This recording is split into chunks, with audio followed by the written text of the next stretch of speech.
Tadi kalimat dari Prof saya catat di sini bahwa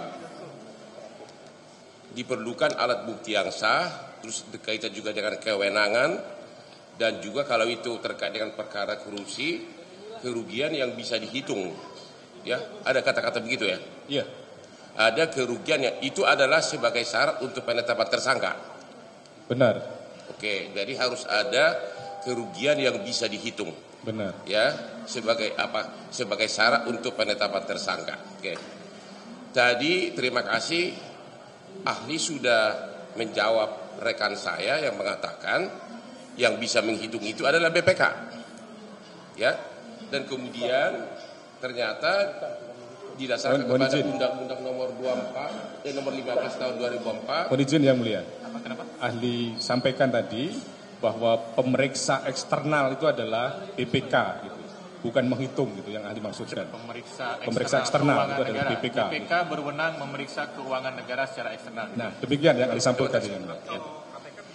Kemudian oleh Mahkamah Agung ada 2 surat edaran Mahkamah Agung nomor 2 tahun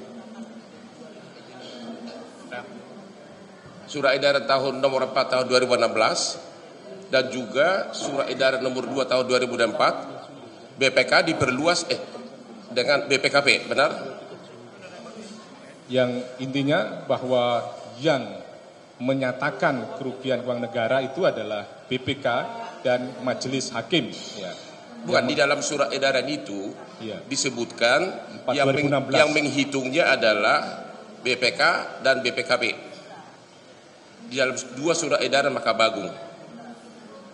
Mohon izin yang mulia, sependek pengetahuan ahli bahwa itu adalah kaitannya yang menyatakan kerugian keuangan negara gitu. Kalau menghitung berdasarkan putusan Mahkamah Konstitusi itu bisa BPK, bisa BPKP, bisa auditor internal, bahkan jaksa sendiri bisa menghitung gitu. Pada putusan MK 30 tahun 2012 kalau misalnya 31. Demikian yang mulia. Oke. Pertanyaan saya adalah tadi kan ahli mengatakan hak kerugian itu harus sudah bisa dihitung sebelum penetapan tersangka. Benar ya? Ya, bahwa itu unsur kerugian keuangan negara, maka dalam rangka memenuhi unsur tadi itu harus terpenuhi tentang kerugian keuangan negara tadi itu yang bersifat nyata dan pasti dengan ukurannya dapat dihitung tadi itu. Oke. Demikian. 4 sudah dimasukkan sebagai bukti. Saya bacakan di sini salah satu putusannya, yaitu putusan nomor 5 tahun 2018 Pengadilan Negeri Pengarayan. Saya bacakan di sini bahwa syarat mutlak dari 2 alat bukti permulaan yang cukup ya harus ada laporan hasil audit perhitungan keuangan negara. Itu syarat mutlak. Itu merupakan salah satu jadi 2 alat bukti permulaan itu syarat mutlaknya harus ada laporan hasil audit perhitungan keuangan negara sebelum ditetapkan tersangka. Setuju? Baik, mohon izin yang mulia bahwa sistem hukum kita tidak terikat putusan satu dengan putusan yang lain gitu. Enggak, pertanyaan saya sudah pernah dengar, lihat enggak banyak putusan mengatakan begitu. Ini ada 4 di depan saya. Semua putusan ini mengatakan bahwa yang dimaksud dengan 2 alat bukti permulaan kaitannya dengan tindak pidana korupsi, salah satu harus surat laporan hasil audit perhitungan keuangan negara yang dalam hal ini bisa BPKB atau BPK. Pernah lihat enggak putusan-putusan seperti ini? Ya, saya pernah melihat, pernah mendengar dari kuasa pemohon, tapi pada dasarnya bahwa itu kan case by case ya, yang kemudian saya merujuk bahwa dalam konteks putusan Mahkamah Konstitusi bahwa tidak ada ya salah satu unsur untuk menyatakan kerugian keuangan negara itu harus LHP gitu ya. Bahwa yang terpenting adalah nyata dan pasti dan kemudian dapat dihitung tadi itu. Tidak ada satu keharusan berdasarkan adanya sebuah LHP. Tapi demikian, kalau sudah mohon izin yang mulia. Sebentar. Begini, pertanyaannya langsung saja dijawab ya. Sebetulnya pertanyaan yang tadi intinya apakah ahli sependapat dengan pertimbangan putusan tersebut? Begitu saja ya. Silahkan dijawab lugas saja. Setelah itu lanjutkan pertanyaan yang lain. Mohon izin yang mulia, ahli menghormati putusan tersebut Tetapi ahli punya pendapat yang lain bahwa LHP bukan sebuah keharusan untuk menyatakan unsur kerugian keuangan negara. Silakan. Jadi sebelum ditetapkan sebagai tersangka dalam perkara korupsi, tadi kan Anda mengatakan harus ada kerugian yang bisa dihitung. Kalau misalnya ternyata dalam suatu perkara seperti kasus ini, hitung-hitungan itu belum ada sebagai alat bukti.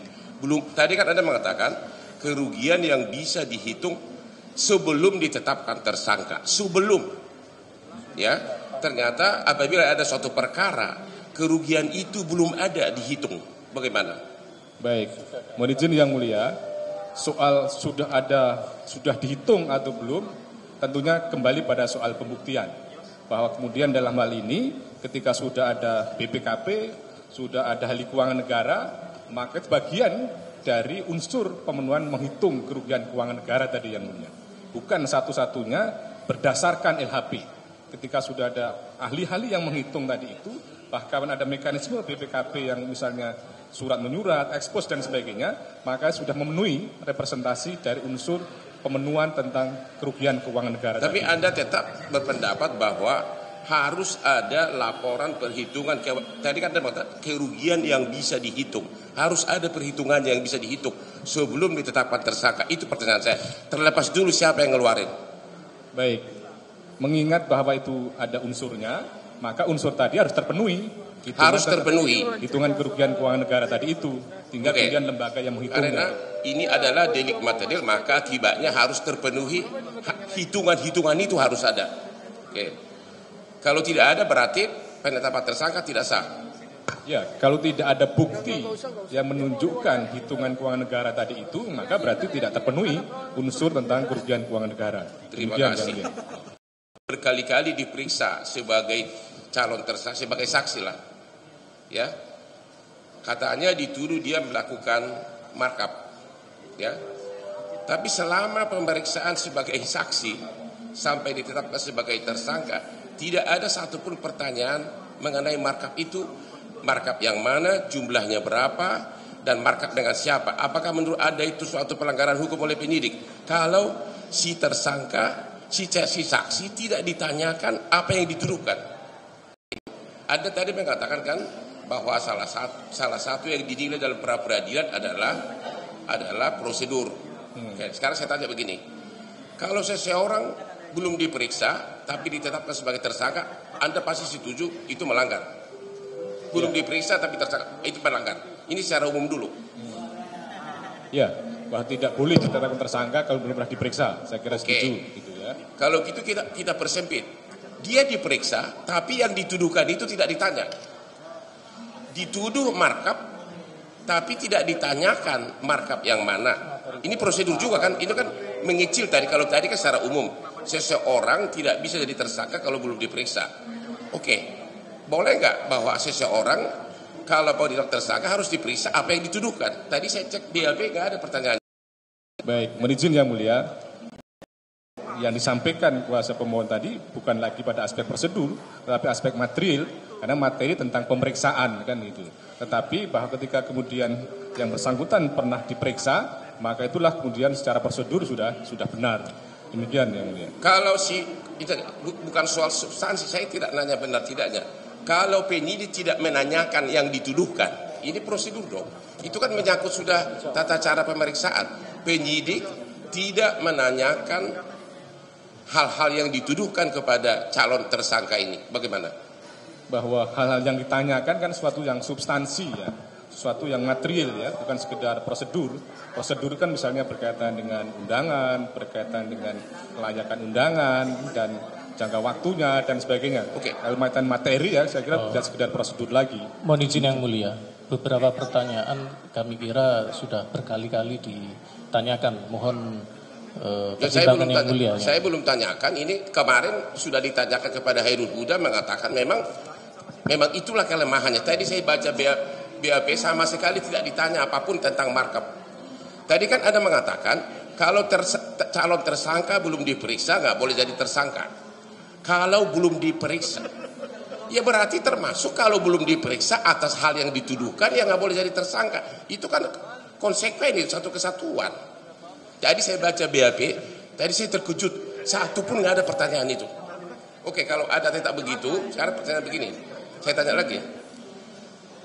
Kan seseorang tersangka dituduh menguntungkan, memperkaya orang lain.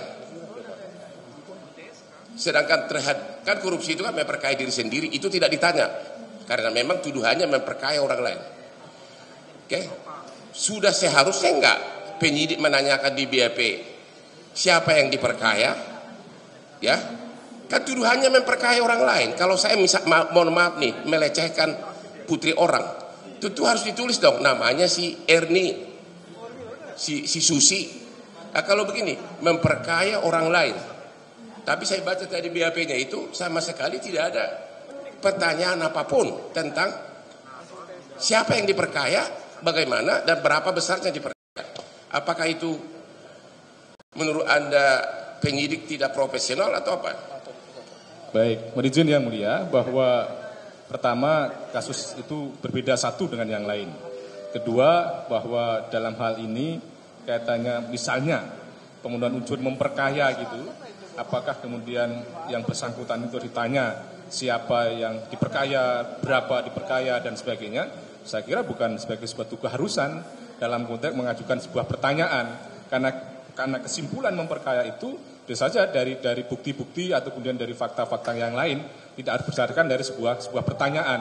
Karena kalau berdasarkan sebuah pertanyaan, kadangkala mohon maaf itu bisa mengingkari, tetapi kemudian ketika fakta-fakta yang lain itu tidak bisa dihindari. Jadi menurut ahli, penyidik tidak usah nanya apapun tentang apa yang dituduhkan. Jadi untuk apa dong dituduh? Saya contoh sekali lagi, saya dituduh melecehkan si Erni. Ya, terus saya dipidana. Waktu saya diperiksa sebagai calon tersangka, pasti ditanya dong, kamu kenal si Erni, ketemu di mana dilecehkan. Benar nggak? Benar nggak itu? Nggak, itu benar nggak kalau itu? Saya dituduh melecehkan si Erni, tapi harus ditanya nggak? Kapan saya lecehkan, ketemu di mana? Itu benar nggak? Tidak harus, karena bisa mengingkari nanti. Ya, bukan soal mengingkari. Ya oke lah, tapi sebenarnya pertanyaan itu harus ada nggak? Soal saksi mengingkari itu hal lain. Pertanyaan itu harus ada nggak? Saya dituduh melecehkan, tapi tidak ditanya. Gimana? Dalam pandangan ahli tidak perlu ditanya. Bukan sebuah keharusan. Tidak keharusan. Jadi BAP-nya apa loh? Nama kamu si Hotman. Terus kamu tinggal di mana? Makanan kamu pangsit goreng, itu aja. Yang ditanya adalah apa yang dilihat, apa yang dialami, dan apa yang didengar. Itu dia, apa yang dialami tentu harus menyebutkan yang saya alami itu adalah saya melecehkan si Erni. Pasti harus ditanya dok. Jadi, mana mungkin ada pemeriksaan oleh penyidik tanpa menanyakan apa yang dituduhkan. Karena dalam kasus ini saya baca tadi tidak ada nama 3 BAP tadi saya baca tidak ada namanya siapa yang diperkaya. Tidak ada pertanyaan kapan diperkaya. Tidak ada pertanyaan mengenai berapa banyak diperkaya. Baik, sebelum dilanjutkan, saudara kuasa pemohon, tidak perlu diperdebatkan ya. Kalau saudara memang tidak setuju dengan pandangannya atau jawabannya memang kurang memuaskan, tidak apa-apa. Terima kasih, nggak apa-apa. Saya hanya silakan menekankan aja. Sudah selesai, saya nggak nanya lagi. Ya. Cuma ya rekan saya ini kok jadi aneh, masa dilanjutkan. Yang dituduh nggak ditanya ya untuk. Jadi nggak bisa ditahan dong kalau nggak ditanya sama sekali. Oke, sekali lagi saya tanya lagi. Yang terakhir ini sangat penting. Tadi kan Anda mengatakan bahwa hitung-hitungan kerugian negara itu harus sudah ada sebelum penetapan tersangka. Entah terlepas dulu siapa yang ngeluarin ya.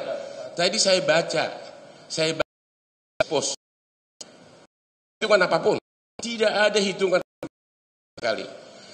Tidak ada sama sekali angkanya berapa diekspos intern Kejaksaan Agung. Ini kan saya tidak nanya fakta. Kalau sekiranya begitu, tidak ada surat dari lembaga yang berwenang, tidak ada dari BPK, tidak ada dari BPKP, akuntan yang menyatakan sampai ditetapkan tersangka, sampai sekarang pun tidak ada intern Kejaksaan hitung-hitungannya itu berapa. Sama dieksposnya pun saya baca tidak ada. Sementara Anda tadi mengatakan harus ada laporan kerugian itu yang bisa dihitung. Barulah ditetapkan tersangka bisa dihitung. Berarti angkanya ada. Bagaimana itu? Ya, angka tadi itu kan nyata dan pasti yang berarti bisa dihitung kan itu. Maka kemudian dalam hal ini ketika memang ada sebuah mekanisme, ada sebuah proses tersebut, maka sudah terpenuhi unsur tentang kerugian keuangan negara tadi. Bukan, ini tidak ada. Saya tadi baca, tidak ada apa yang dihitung itu tidak diuraikan gitu, tidak ada angkanya. Bagaimana mengatakan bisa dihitung orang tidak diuraikan? Di eksposnya pun tidak. Dalam rapat kan ada berita acara, begini cara perhitungannya, begini negara, enggak, angkanya pun nggak ada. Bagaimana bisa ada cara perhitungan? Itu maksud saya. Sementara Anda tadi mengatakan kerugian yang bisa dihitung harus ada. Orang ini angkanya pun nggak ada, caranya berapa pun nggak ada, bahkan namanya diuntukkan pun nggak ada. Itu gimana? Baik, bahwa dalam hal ini tentunya tetap harus ada tentang bisa dihitung tadi itu. Harus ada yang bisa dihitung. Kalau tidak ada, akibatnya apa? Ya nanti tentunya akan dilihat apakah merupakan salah satu dua alat bukti itu masih diragukan begitu?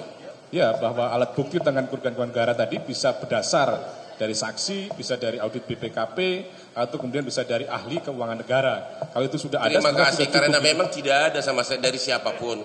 Terima kasih jawaban Anda sudah menjadi dasar. Mudah-mudahan itu masukan yang sangat bagus bagi majelis Pak Hakim yang terhormat. Memang tidak ada angka itu sama sekali, nol. Di ekspos pun tidak ada. Sampai hari ini pun tidak ada. Terima kasih.